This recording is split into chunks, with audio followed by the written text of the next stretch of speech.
नौकरी को, रोजगार को देने का दावा करते हैं नीतीश कुमार। उन्होंने कहा कि हमने शिक्षकों को नौकरी दिया, और जो है 10 से 12 लाख नौकरी जो है विधानसभा चुनाव के बाद देने की बात करते हैं।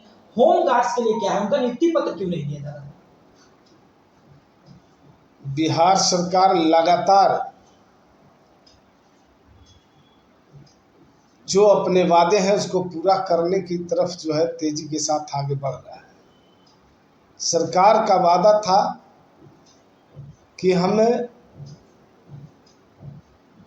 10 लाख लोगों को सरकारी नौकरी देंगे, लेकिन सरकार अपने वादों से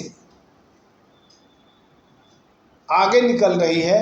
10 लाख का वादा था और 2025 के चुनाव से पहले 12 लाख लोगों को नौकरी दे चुके होंगे, और रोजगार 10 लाख देने का वादा था।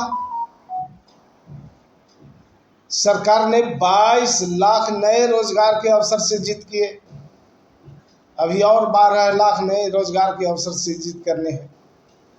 तो 2025 तक आते आते 34 लाख लोगों को रोजगार और 12 लाख लोगों को सरकारी नौकरी मिल जाएगी। इस बार जब नियुक्ति पत्र बांटा गया, उसमें से जो है सम्मान के तौर पे जो है 3 महिला किन्नरों को जो है इंस्पेक्टर का पद दिया गया। तो क्या उन लोगों को महिला सशक्तिकरण के लिए एक सम्मान का रूप या राजनीतिक रूप से चुनाव के लिए एक नई चाल? देखिए, सबसे बड़ी बात यह है कि हमारे नेता आदरणीय नीतीश कुमार बिहार में जो काम कर रहे हैं, वो आप जब देखेंगे इनके कार्यों को तो आपको निश्चित रूप से लगेगा कि ये ऐतिहासिक काम है। और ऐसे ऐसे काम करके बिहार में दिखाए हैं जो दूसरे राज्यों के लोग आकर इसका आकलन करते हैं, समीक्षा करते हैं और इसको जानने की कोशिश करते हैं कि किस तरह से ये सरकार ने इस काम को करके एक ऐतिहासिक कदम उठाया है। और ये बात रही नौकरियों में या किसी मामले में, आप देखेंगे कि हमारी सरकार किसी के साथ कोई भेदभाव नहीं, सबको समान रूप से मौका देती है। और भारत का जो संविधान है, उस संविधान में पूरी आस्था रखते हुए संविधान सम्मत काम करते हैं। हम किसी को भी पूरा अवसर देते हैं और अवसर के हिसाब से सबको मौका मिलता है आगे बढ़ने के लिए। लगातार देखा जाए तो जिस प्रकार से कहा जाता है कि बिहार में रोजगार की जब बात आई तो नीतीश कुमार ने पहले भी कहा था कि हम लोगों को रोजगार देंगे, परंतु बिहार उतना तत्पर है नहीं। परंतु जब शिक्षकों की नियुक्ति की गई, उसके बाद जो है जनता दल का गठबंधन किसी और पार्टी से था, तो उन्होंने कहा कि श्रेय हमारा है क्योंकि रोजगार देने के लिए हमने उन्हें प्रभावित किया।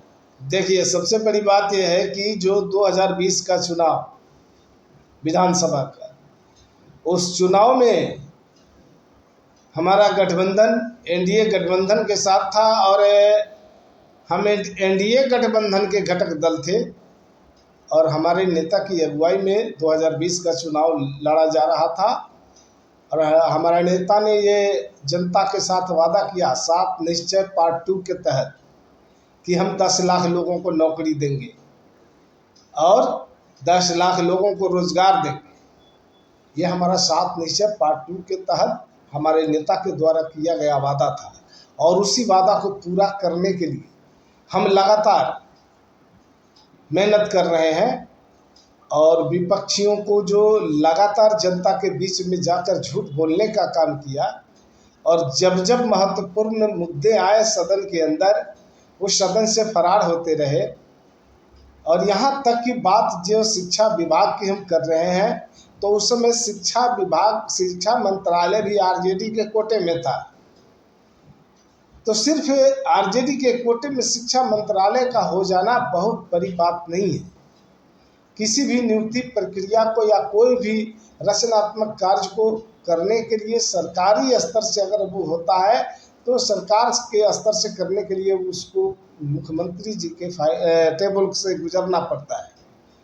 और जब तक मुख्यमंत्री जी की सहमति नहीं होगी, उनके हस्ताक्षर नहीं होंगे, तब तक वो काम सफल नहीं होता है। तो जो लोग इस तरह का तर्क अपना देकर जनता के बीच में अपना पीठी थपथपाना चाहते हैं। दरअसल वो झूठ बोल करके जनता को गुमराह करना चाहते हैं।